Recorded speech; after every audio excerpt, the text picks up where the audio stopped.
شیخ Saadi بیان کرتے ہیں، کوئی قدیم بادشاہ اپنی رعایا کے معاملات میں سستی برتتا اور لشکر سے سختی کے ساتھ پیش آیا کرتا تھا۔ کسی موقع پر ایک زبردست دشمن اس پر چڑھ آیا، یعنی اس پر حملہ کر دیا، اور اس بادشاہ کے تمام سپاہی بھاگ کھڑے ہوئے۔ وہ بادشاہ اپنے لشکر پر خزانہ خرچ نہیں کرتا تھا اور اپنے اس لشکر کی ضروریات کا خیال نہیں رکھتا تھا۔ وہ کہتے ہیں، جب لشکر سے خزانہ روکا جائے گا، یعنی جب سپاہیوں پر دولت خرچ نہیں کی جائے گی، تو لشکر کو بھی تلوار ہاتھ میں اٹھانے سے دریغ اور افسوس ہوگا، یعنی وہ لڑنے کو تیار نہ ہوں گے۔ جن سپاہیوں نے بادشاہ سے غداری کی، ان میں سے ایک کے ساتھ میرے گہرے تعلقات تھے۔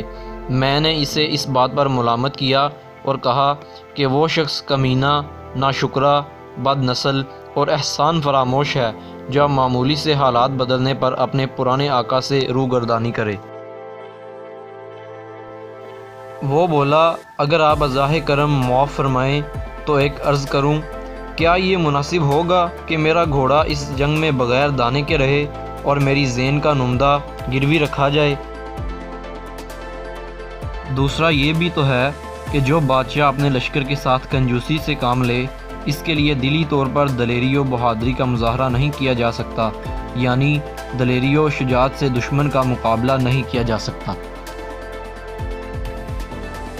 سپاہی پر دولت خرچ کرتا کہ وہ تیرے لیے اپنا سر قربان کر دے، اور اگر تو اسے پیسہ نہیں دے گا تو وہ دنیا میں کسی اور طرف نکل جائے گا۔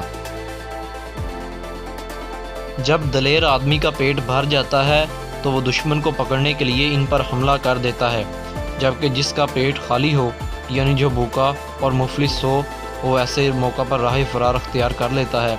اسی لیے جس شخص کی تجھے ضرورت ہے، اسے خوش رکھا کر تاکہ وہ مصیبت آنے پر تیرے لیے کام آ سکے۔